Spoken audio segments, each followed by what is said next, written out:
Hello friends, welcome back to Anvesha channel. आज हम लोग पढ़ेंगे पद कृतियां से कबीर ग्रंथावली। ठीक है, आज हम लोग कबीर ग्रंथावली पढ़ेंगे और इसके संपादक श्याम सुंदर दास जी हैं।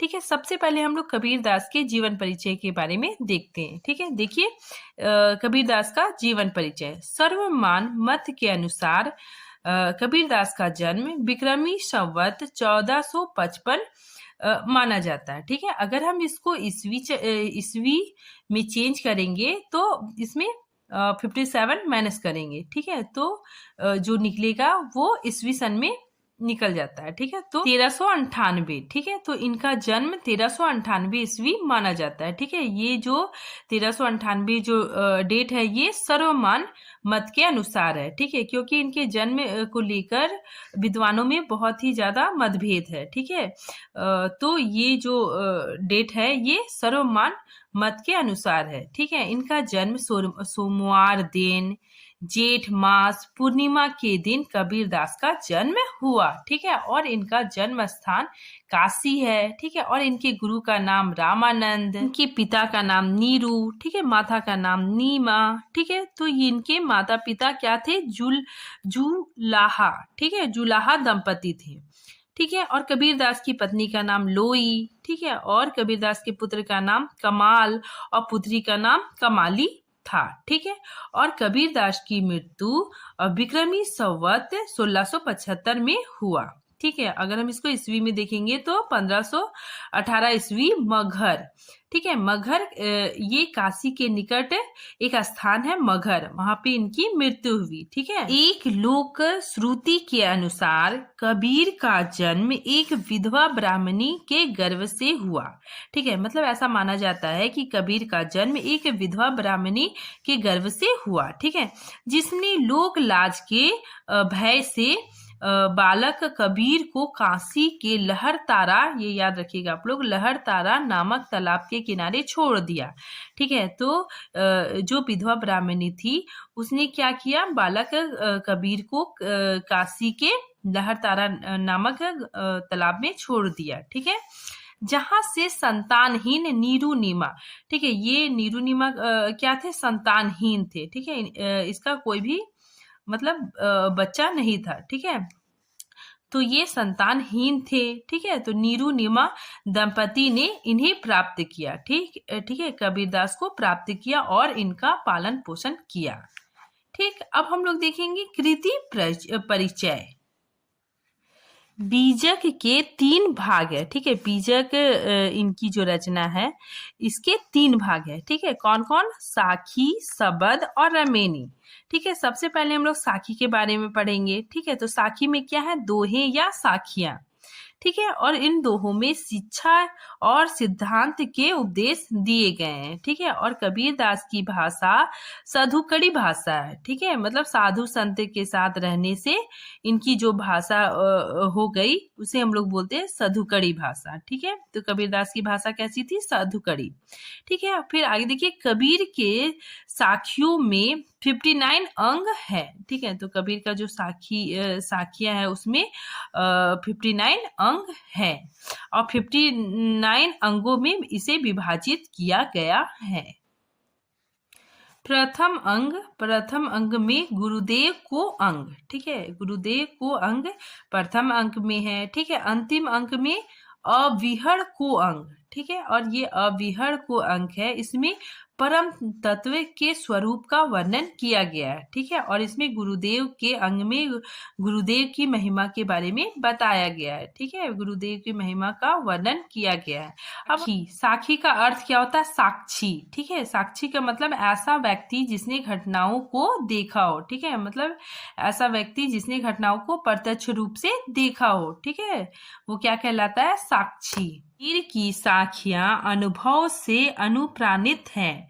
ठीक है, मतलब कबीर की साखियों में कबीरदास ने जो अनुभव किया उसी का वर्णन किया है। ठीक है, कहा भी गया है कि साखी मतलब अखियन ज्ञान। ठीक है, अखियन ज्ञान मतलब आंखों से देखा गया जो घटनाएं हैं और उसका वर्णन। ठीक है, तो इसीलिए यहाँ पे बोला जा रहा है कि कहा भी गया है कि साखी अखियन ज्ञान की। ठीक है, मतलब साक्षी आंखों से देखा ज्ञान, ठीक है, आंखों से देखा ज्ञान।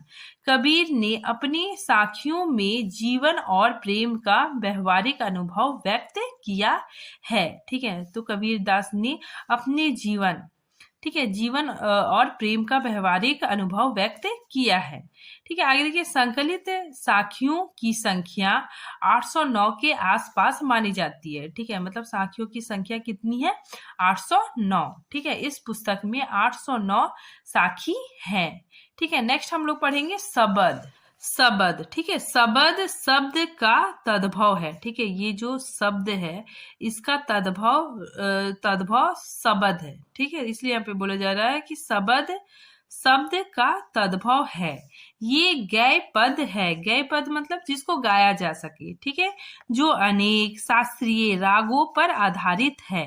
ठीक है, इन्हीं पद भी कहा जाता है। इन्हीं क्या कहा जाता है? पद कहा जाता है। ठीक है, कबीर ने अपने पदों में ब्रह्म, जीव, ठीक है, माया, मोक्ष, जगत आदि पर बड़ी गंभीरता और दार्शनिकता से विचार किया है। ठीक है, तो कबीरदास ने ब्रह्म, जीव, माया, मोक्ष, जगत आदि पर बड़ी गंभीरता से विचार किया है। ठीक है, देखिए शब्द, शब्द में क्या है? पदों का संकलन है। ठीक है, या माया संबंधी विचारों की अभिव्यक्ति हुई है। ठीक है, और ये शब्द की जो भाषा है वो ब्रज और पूर्वी है। ठीक है, और इसमें पदों की संख्या 403 पद सम्मिलित किए गए हैं। नेक्स्ट हम लोग देखते हैं रामेनी। ठीक है, अब हम लोग क्या पढ़ेंगे? रामेनी। रामेनी में क्या है? राम भक्ति के पद और चौपाइयां पाई जाती है। ठीक है, तो इसमें कबीरदास के राम और तुलसीदास के राम दोनों में अंतर है। ठीक है, मतलब कबीरदास के राम तुलसीदास के राम की तरह नहीं है। ठीक है, तुलसीदास की तरह अयोध्या नरेश राम नहीं है, बल्कि ये राम, मतलब कबीरदास के राम ब्रह्म, परम ब्रह्म, निर्गुण, ठीक है, निर्गुण परमात्मा, निर्गुण निराकार ब्रह्म ईश्वर है। ठीक है, मतलब कबीरदास के जो राम है वो निर्गुण निराकार ब्रह्म है। भाषा ब्रज या पूर्वी। ठीक है, कबीरदास की रचनाओं में 3 पक्ष उभर कर सामने आती है। ठीक है, कबीरदास की रचनाओं में 3 पक्ष है। ठीक है, 3 पक्ष उभर कर सामने आती है। कौन कौन? खंडन। ठीक है, खंडन मतलब क्या होता है? खंडन का मतलब होता है तोड़ना। ठीक है, समाज में जितनी भी बुराइयां और विकृतियों को कबीरदास जी ने तोड़ा है। ठीक है, नेक्स्ट धर्म एवं समाज सुधार। ठीक है, तो धर्म में सुधार, समाज में सुधार लाने की बात कबीरदास जी ने कही है। नेक्स्ट है आत्मानुभूति। इसमें क्या है कि संसार में निर्लिप्त भाव से रहते हुए अपने मन को परमात्मा को, ठीक है, अपने मन को परमात्मा परम ब्रह्म से लगाना। ठीक है, आत्मा को परमात्मा में लगाने की जो अनुभूति है, ठीक है, जो हृदय को अनुभूति प्राप्त होती है, उसी का वर्णन आत्मा अनुभूति के अंतर्गत आती है। ठीक है, नेक्स्ट अब हम लोग देखते हैं कबीरदास के 4 संप्रदायों से प्रभावित थे। मतलब कबीरदास चार संप्रदायों से प्रभावित थे। कौन कौन थे? देखिए,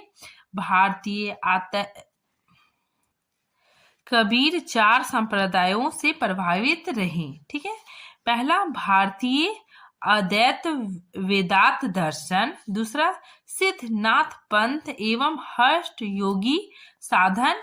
ठीक है, नेक्स्ट सूफियों के प्रेम मार्ग से प्रभावित रहे, और नंबर 4 वैष्णव संप्रदाय। कबीर सिकंदर लोधी के समकालीन माने जाते हैं। ठीक है, मतलब कबीर सिकंदर लोधी के समय के कवि थे। ठीक है, ये इंपॉर्टेंट है, क्वेश्चन आता है कि कबीर सिकंदर लोधी के समकालीन माने जाते हैं। ठीक है, नेक्स्ट देखिए, कबीर की भाषा में देखिए ब्रज, अवधी, हरियाणवी, खड़ी बोली, पंजाबी, अरबी, फारसी भाषाओं के शब्दों की प्रधानता है।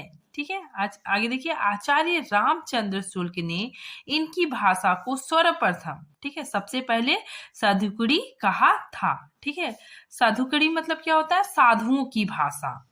ठीक है, मतलब ये साधु संत के साथ रहते थे और उन्हीं की भाषा बोलने लगे। ठीक है, इसीलिए आचार्य रामचंद्र शुक्ल ने इनकी भाषा को सधुकड़ी भाषा कहा। नेक्स्ट है बाबू श्याम सुंदर दास ने इनकी भाषा को पंचमेल खिचड़ी कहा है। ठीक है, ये बहुत इंपॉर्टेंट है, एग्जाम में आता है कि किसने पंचमेल खिचड़ी कहा। तो बाबू श्याम सुंदर दास जी ने कबीर की भाषा को पंचमेल खिचड़ी कहा। आगे देखिए, आचार्य हजारी प्रसाद द्विवेदी ने इन्हें वाणी का डिक्टेटर कहा है। ठीक है, ये भी बहुत मोस्ट इम्पॉर्टेंट है, क्वेश्चन एक दो बार आ चुका है कि किसने वाणी का डिक्टेटर कहा है, तो हजारी प्रसाद द्विवेदी जी ने।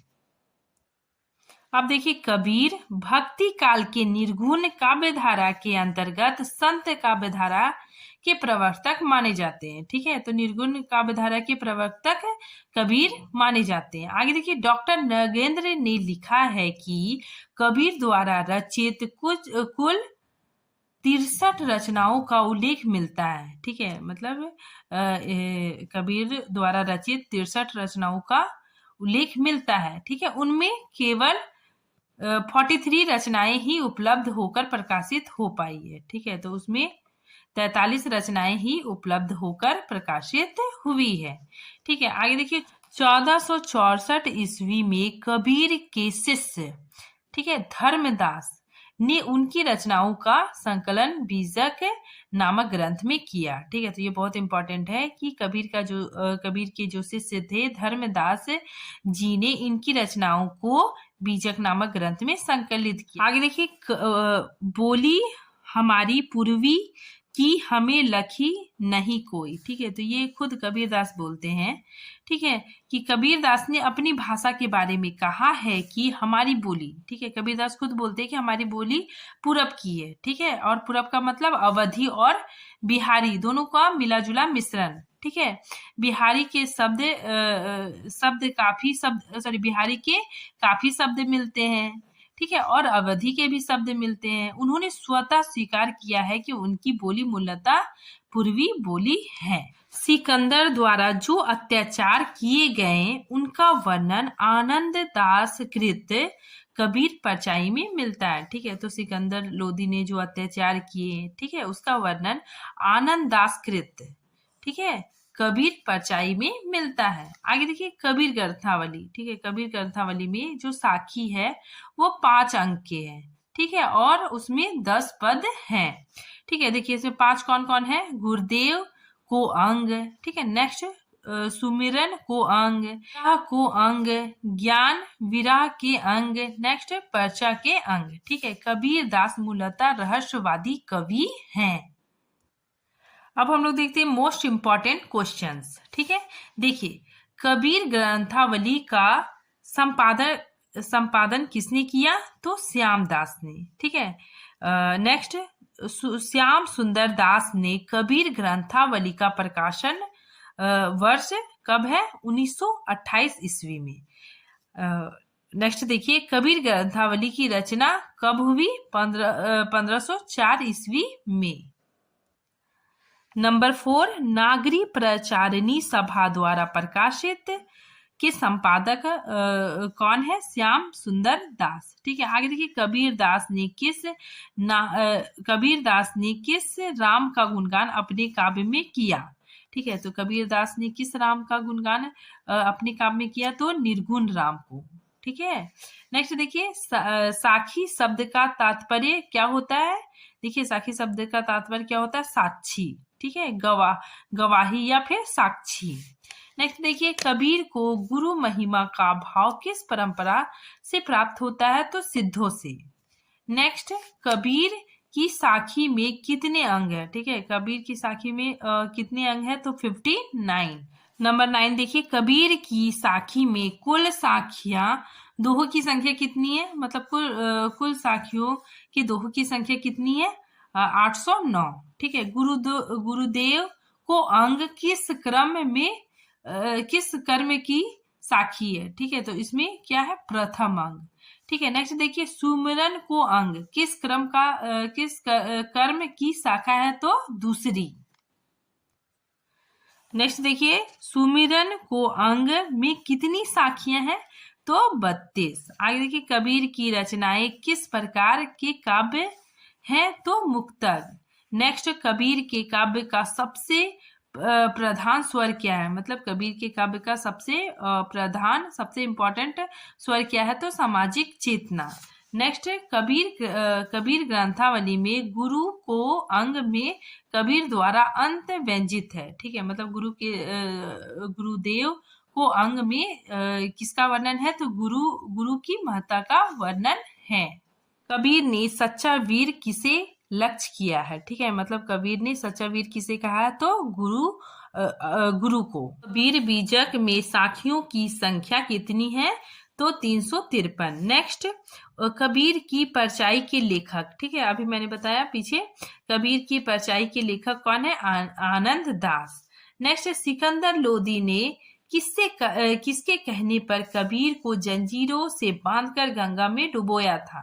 ठीक है, तो शेख तकी। नेक्स्ट देखिए, कबीर दास किस काव्यधारा के प्रतिनिधित्व कवि है? तो संत का। फिर उलट बासियां किसने लिखी? तो कबीर। आगे देखिए, कबीर की साधु कड़ी भाषा में शामिल भाषाओं का समूह है ब्रज, बुंदेली, खड़ी बोली, पंजाबी, अरबी, फारसी। ठीक है, नेक्स्ट देखिए, कबीर का दर्शन। ठीक है, कबीर का दर्शन, कैसे थे? आद्वैतवाद। कबीर के साहित्य में उलट बासियां कहाँ से ग्रहण की गई? तो सिद्ध साहित्य से। नेक्स्ट, कबीर का हष्ट योग किस मत पर आधारित है? तो नाथ साहित्य से। कबीर को प्रवर्तक माना जाता है तो निर्गुण संप्रदाय का। ठीक है, आगे देखिए, कबीर को वाणी का डिक्टेटर, ये बहुत इंपॉर्टेंट है। वाणी का डिक्टेटर किसने कहा था? तो हजारी प्रसाद द्विवेदी जी ने। फिर रामचंद्र शुक्ल ने इनकी कबीर की भाषा को साधुकड़ी भाषा कहा है। ठीक है, बाबू श्याम सुंदर दास ने कबीर की भाषा को पंचमेल खिचड़ी कहा है। ठीक है, और कबीर दास की मृत्यु कहाँ होती है? तो मगहर में। ठीक है, आज के लिए इतना ही है। Thank you, friends.